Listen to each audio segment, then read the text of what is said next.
Әсіресе соңғы кездері иммунитет туралы жиі ойлап жүрсіз бе? Иә, ол өте дұрыс. Себебі кез келген ауруға төтеп беретін ең бірінші қару ол антибиотик емес, адамның өз иммунитеті. Иммунитеті мықты адам кез келген вирусқа қарсы тұра алады. Соның арқасында ауруды жеңіп шығады. Ешқандай заманауи техника дамыған дәрі-дәрмек ең алдымен Құдай жаратқан осы иммунитет атты таңғажайып нәрсені атап өттік. Осы ретте сіз ораза иммунитетті төмендетеді. Сондықтан биыл ораза ұстауға болмайды деген секілді пікірлерді естіп қалған жүрген жоқсыз ба? Иә, көп болмаса да ел арасында бірен-саран осындай пікірлер бар. Сондықтан бұл ақпараттың қаншалықты рас өтірігін білу мақсатында бірнеше ғылыми тұжырымдамаларды ақтарып ізденіп көрдік. Ораза иммундық жүйені жаңартады.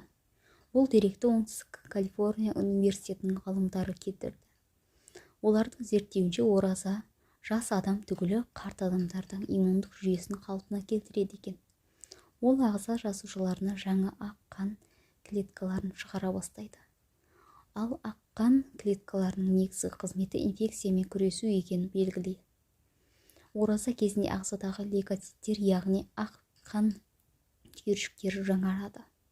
Сондықтан кейбір дәрігерлер химиотерапия қабылдаған адамға ораза ұстауға кеңес береді, дейді геронтология және биология ғылымдарының докторы профессор Вальтер Лонго. Ораза кезінде адам жаңадан энергия, күш-қуат жинайды. Себебі оған дейінгі зақымданған қажетсіз клеткалар қайтадан қалпына келеді деген ғылым. Я, нақты ғылыми деректерге жүгінсек, ораза ұстаған адам алдағы бір жылына жететін заряд, яғни қарқын алады екен. Сонымен қатар ораза қанның құрамындағы қанттың құрамын ретке келтіріп, диабет ауруына ұшыраудың алдын алады. Тіпті ерте қартаюды да болдырмайды деген дәлелдер бар.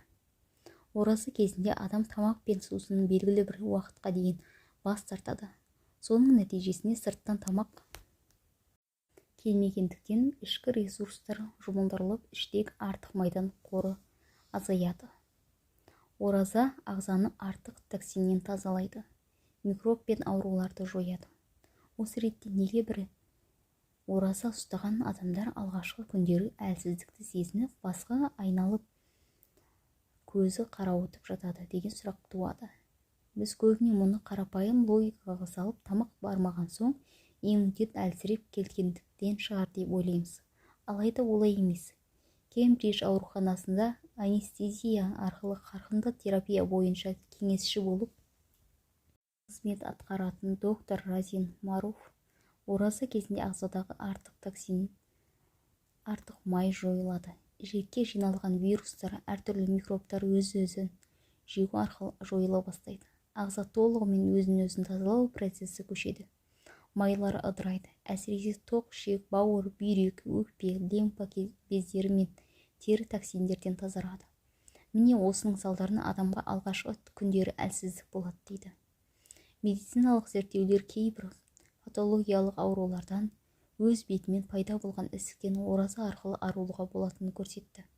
Ораза кезінде ағзадағы ауру өзін-өзі тамақтандырады, өзін-өзі жейді, өзін-өзі сорады. Соның арқасында жарылады, не мүлде өзгеріп сыртқа шығып кетеді.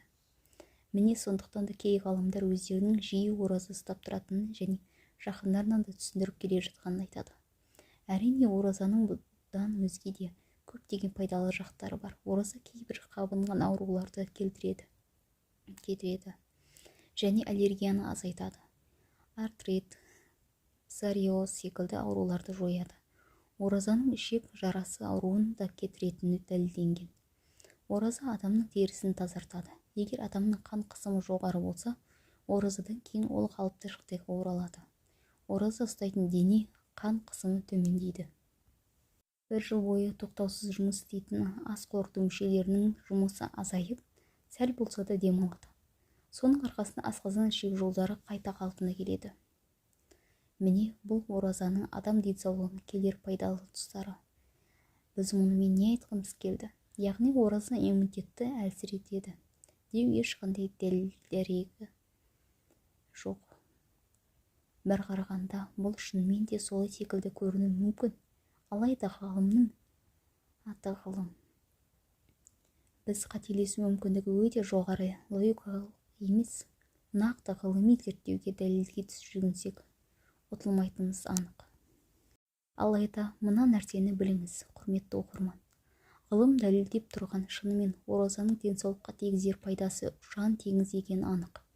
Бірақ біз оны ауруымды кетірейін немесе ағзамды тазалап алайын, арықтайын деп емес, бір Алланың разылығы үшін, Алла тағала бұйырғаны үшін ғана ұстағанымыз ұмытпауымыз керек. Егер оразаны денсаулығымызды реттеу үшін деп не арықтау, артық салмақтан арылу деген секілді басқа да бір нәрселерді ниет етіп ұстасаңыз, мақсатыңызға жетуіңіз мүмкін. Алайда сауап деп аталатын ең бағалы, ең ұлы сыйдан құр қаласыз. Адамның кез келген істі жасар алдындағы ниеті, ықыласы таза болмаса, ол кісінің түбінде зая кетеді. Сондықтан уақытша сынақтан, аурудан қашамыз деп жүріп, Алланың бұйрығына қарсы шығып, керісінше оның жазасына ұшырап қалмайық. Алла қасиетті айға бізді ауру сырқаудан, бәле-жаладан аман күйде жеткізіп, басымызды аман, төрт көзіміз түгел етсін.